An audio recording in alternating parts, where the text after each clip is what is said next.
Estamos de regreso en Contratiempo, luego de nuestros auspiciadores que, como es habitual en el intermedio también, debemos recordarlos. Y vamos con un auspiciador que es Avangra. Ha llegado este frío invierno, es fundamental, y también, por supuesto, una adecuada calefacción para usted. En Avangra usted va a encontrar esa solución. Cuida a su familia, cuida el medio ambiente con Avangra Sustentable, calefacción moderna y económica para su hogar. Evite restricciones, multas, complicaciones. No se complique más con parafina, con excesivas cuentas de electricidad ni tampoco con leña. Cambie su calefacción y use pellets. En avangra.cl encontrará estufas, calderas, bombas de calor, termoestufas y energía solar. En pantalla también puede apreciar los datos de contacto, tanto el teléfono como el correo electrónico. Oficinas en Osorno y Concepción, despachos a todo el país, instalaciones en octava, décima región metropolitana. Avangra, calor limpio y ecológico para su hogar.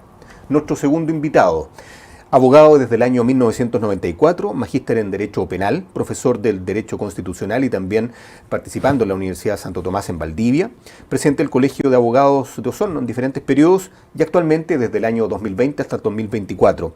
Fue fiscal militar también, juez de un tribunal castrense de la República entre el año 95 y el año 2011 en Osorno. Actualmente presidente del Colegio de Abogados que nos acompaña, José Manuel Baquedano González. Gracias, José Manuel, por estar acá con nosotros.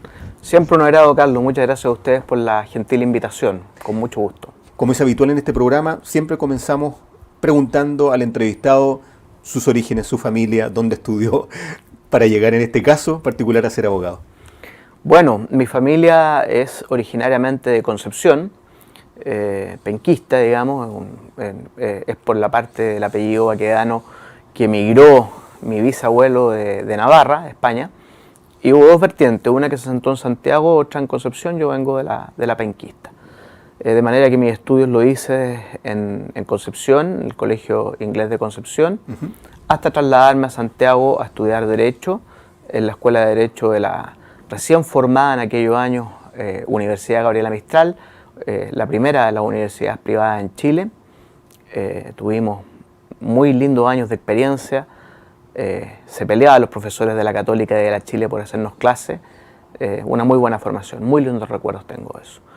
Y bueno, en ese contexto, digamos, y recién titulado el año 93, fines del 93, ingresé al ejército como abogado militar en una postulación, un concurso que hubo, buscando siempre esto, como ya estaba en Santiago, buscando siempre la forma de ir a provincia, de volver a provincia, porque si algo tenía claro es que no quería desarrollarme en Santiago, porque nunca me gustó la capital ni el estilo de vida provinciano de corazón, así que se dio la posibilidad de que estaban necesitando abogados recién asumidos, recién jurados para asumir cargos de responsabilidad por el ejército, y así llegué de fiscal militar el año 95 a esta ciudad, casado con escasos años de matrimonio, me llevaba 2 años de casado, 2 hijas, una hija, otra nació en Osorno. Así que feliz, y aquí me he quedado en Osorno de esos años. Ya sí, totalmente, sí. ¿Por tu apellido Baquedano hay una vinculación con el general Baquedano? Efectivamente, sí, por supuesto. Él es mi tatarabuelo. Mira qué bien. Acreditado. Aquí esa estatua que lamentablemente ha tenido controversia. Qué lamentable, ¿eh? Lamentable, muy lamentable, porque fue un personaje muy importante en la historia de Chile. Guerra del Pacífico. Guerra del Pacífico, ¿no es cierto? Un conflicto que en esos años fue muy tremendo. Eran 2 potencias grandes, sí, solos contra Chile. Y el general Baquedano, un hombre muy sencillo, un hombre de tropa, que peleó al lado de sus combatientes, o sea, estaba el soldado raso y el general al lado con el sable dando la batalla, el triunfador de Lima, ¿no es cierto?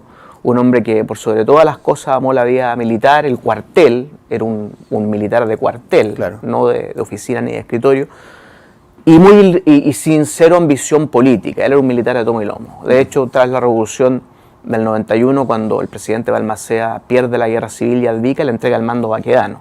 El general Baquedano dice: solamente para restaurar y recomponer el orden público, y a los 3 días que la situación se tranquiliza, entrega el mando al poder civil. Sí. Eso a mí me llena de orgullo, porque es la línea constitucional del ejército. Hay que respetar la historia. Hay que respetarla. La historia, hay que conocerla y respetarla. Estamos aquí gracias también a esos grandes héroes de nuestro país.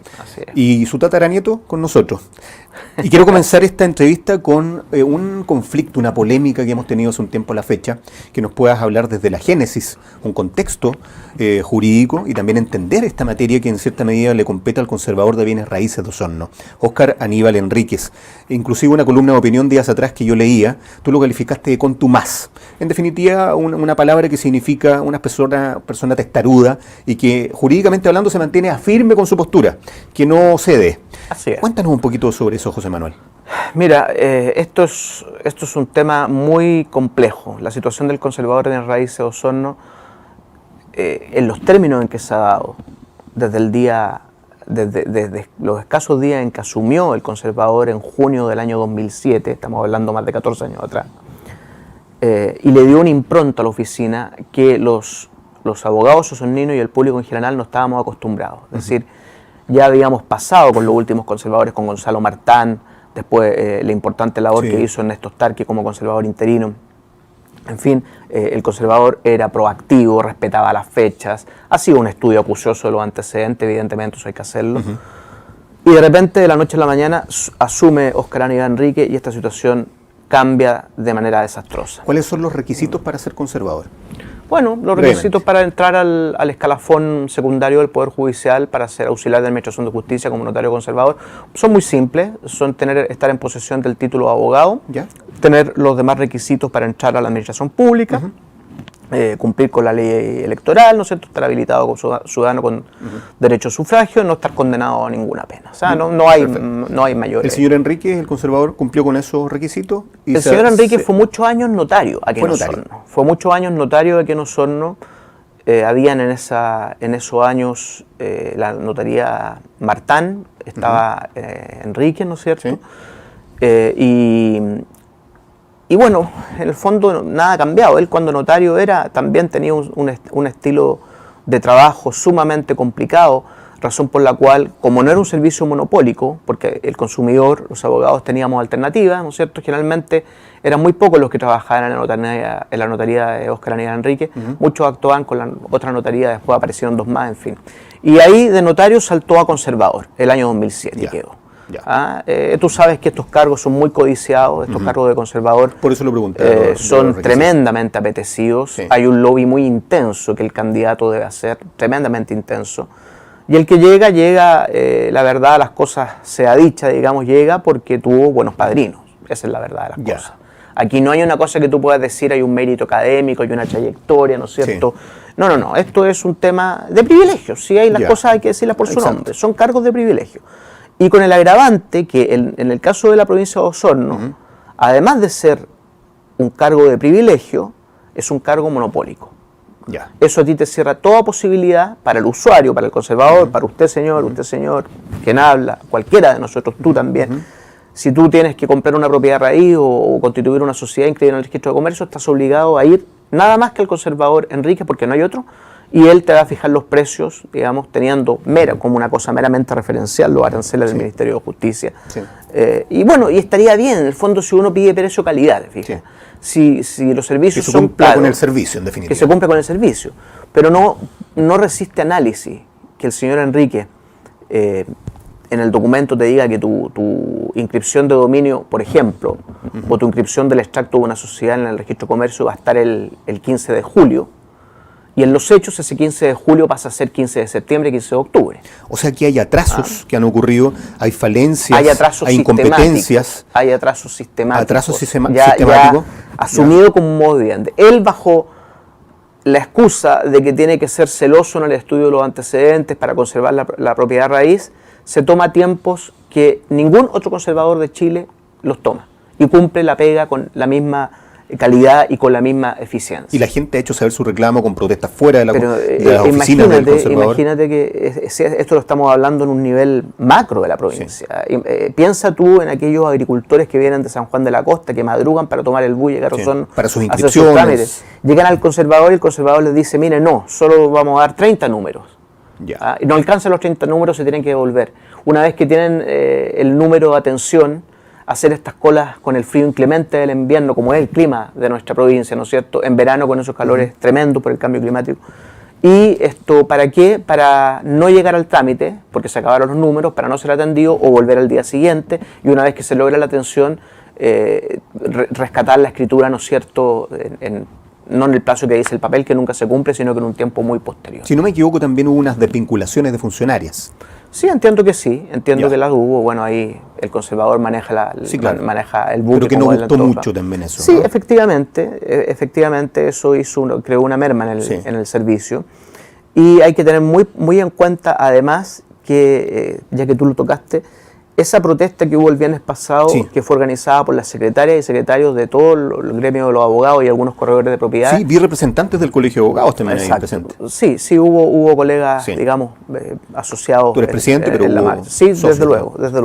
Pero eso te indica una cosa, te indica que ya es la comunidad entera la que está cansada con este servicio, es la comunidad entera la que está pidiendo a los entes llamados a fiscalizar, a los superiores jerárquicos llamados a fiscalizar, a que hagan la pega en forma correcta. José Manuel, ¿y hay una investigación? ¿Se ha hecho una investigación aquí? ¿Qué ha pasado? En definitiva, si se ha investigado este tema, si ha llegado, como tú lo mencionabas, a nivel de Corte de Apelaciones, esto tiene que llegar a Corte Suprema, hay también el mundo político. ¿Quién ha hecho saber también o ha sido partícipe de esto?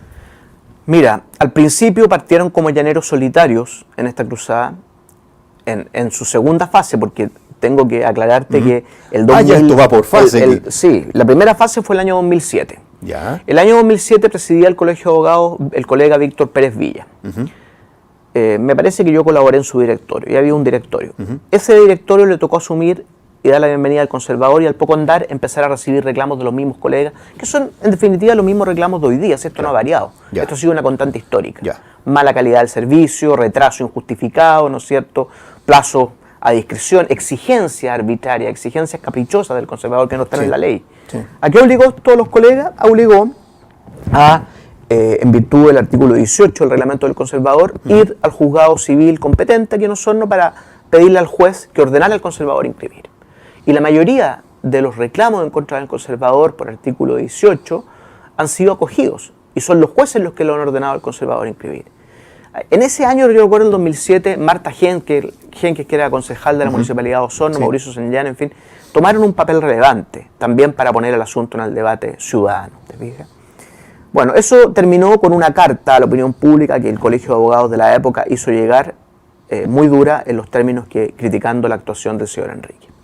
Ahora, 14 años después, en que nuevamente me corresponde a mí estar a la cabeza de la presidencia del Colegio de Abogados de la provincia, me encuentro con la situación exactamente igual. Es que yo lo encuentro insólito que pasen 14 años, que un problema tenga, como tú bien mencionabas, dos fases, en definitiva, que los problemas sigan y no se haga nada. Es que tienes toda la razón, y yo a ese respecto también siento una frustración muy grande, un dolor muy grande, porque en el fondo estamos postergados. La provincia de Osorno, convengamos en que no hay una corte de apelaciones.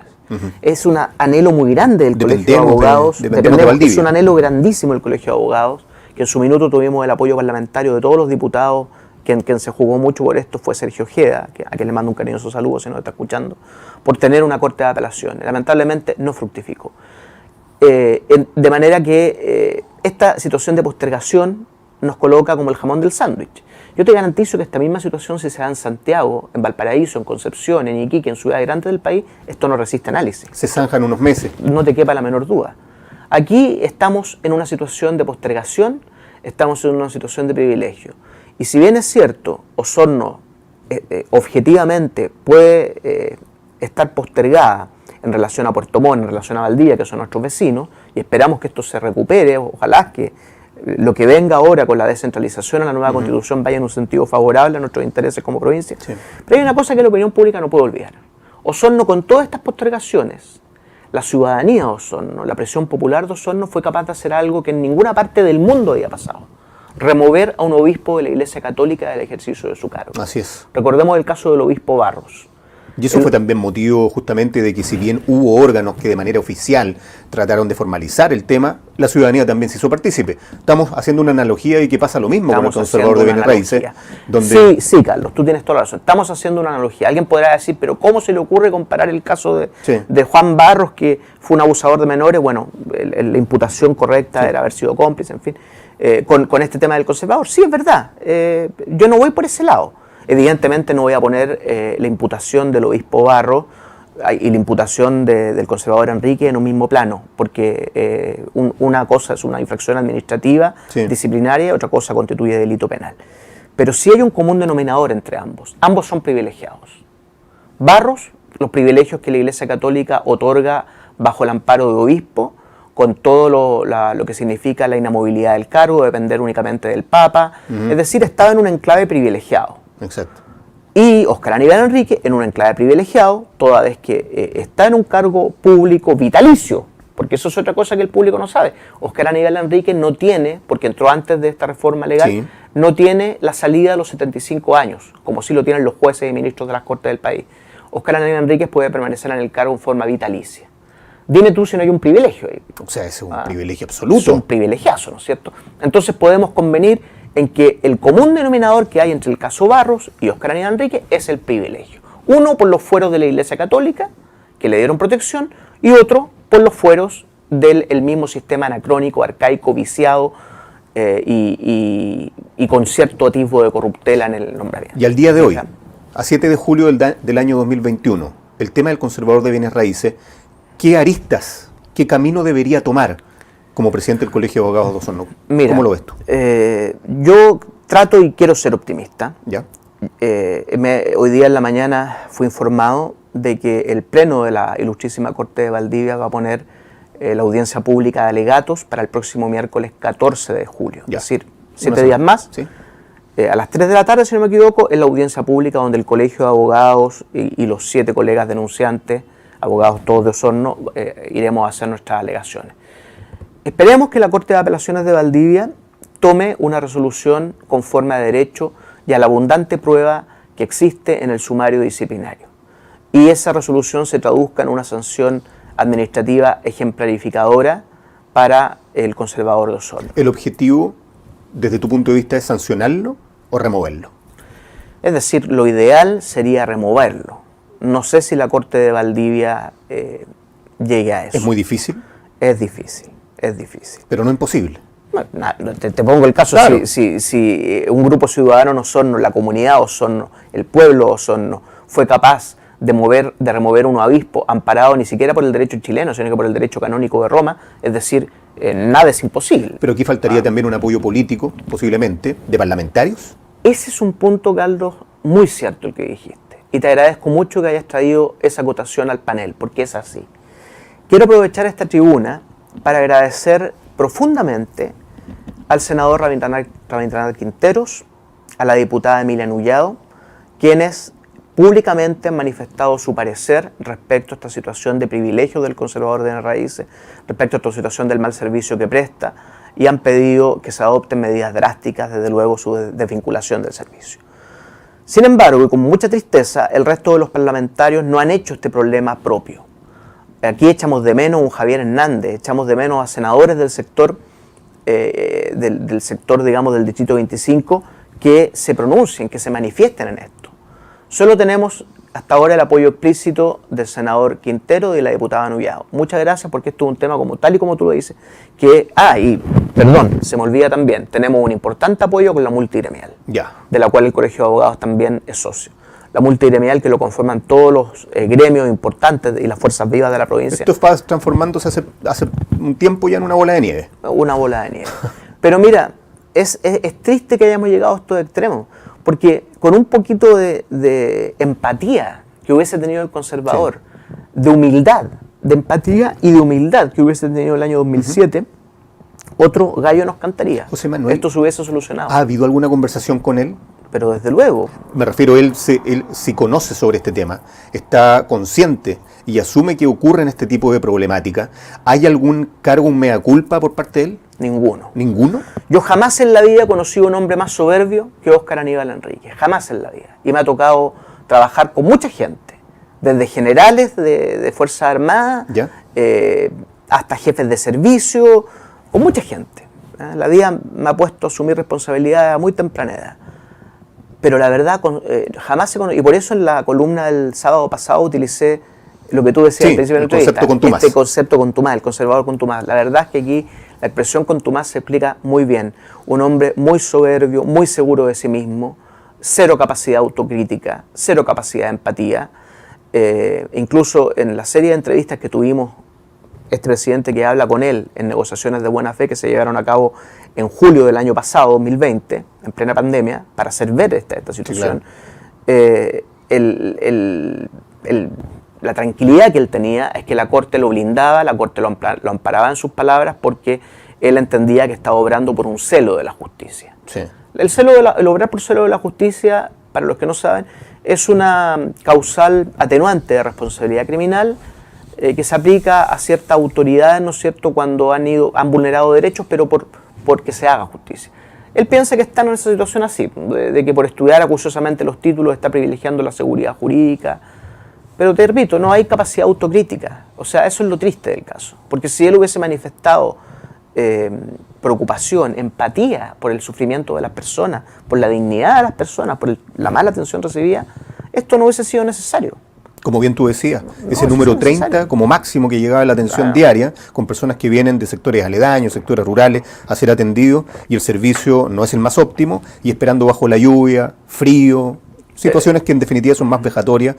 Yo quiero dejar el tema del conservador también, en honor al tiempo, y este programa lo dice como tal, contratiempo.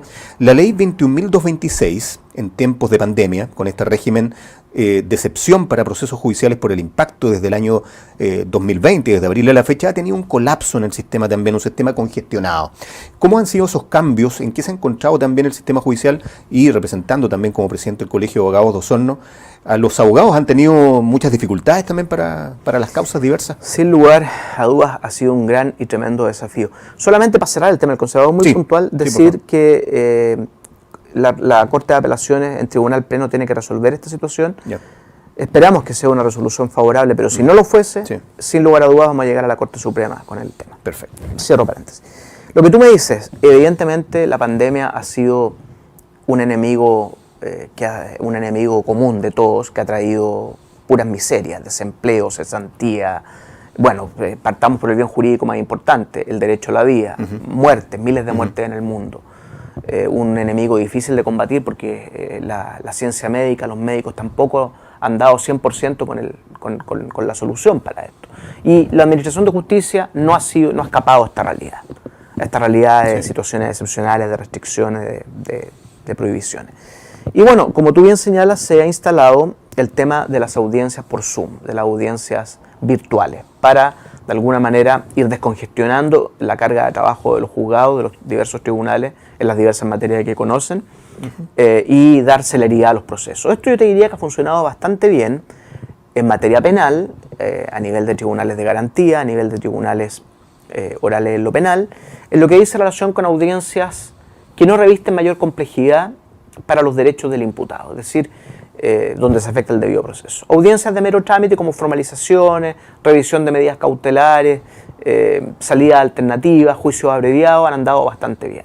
El sistema Zoom ha demostrado una interacción adecuada entre el juez que dirige la audiencia, el fiscal, ¿no es cierto?, y el defensor y el querellante si lo hubiera. De manera que ha sido bastante efectivo. Cuestión distinta sí es la larga fila de atochamiento que va a existir cuando esto se levante el estado de excepción y todos los juicios orales que están suspendidos en aquellos casos donde no hay imputado privado de libertad, ¿no es cierto?, que está en libertad, con medidas restrictivas, pero libertad, esto es en un recinto que no es gendarmería.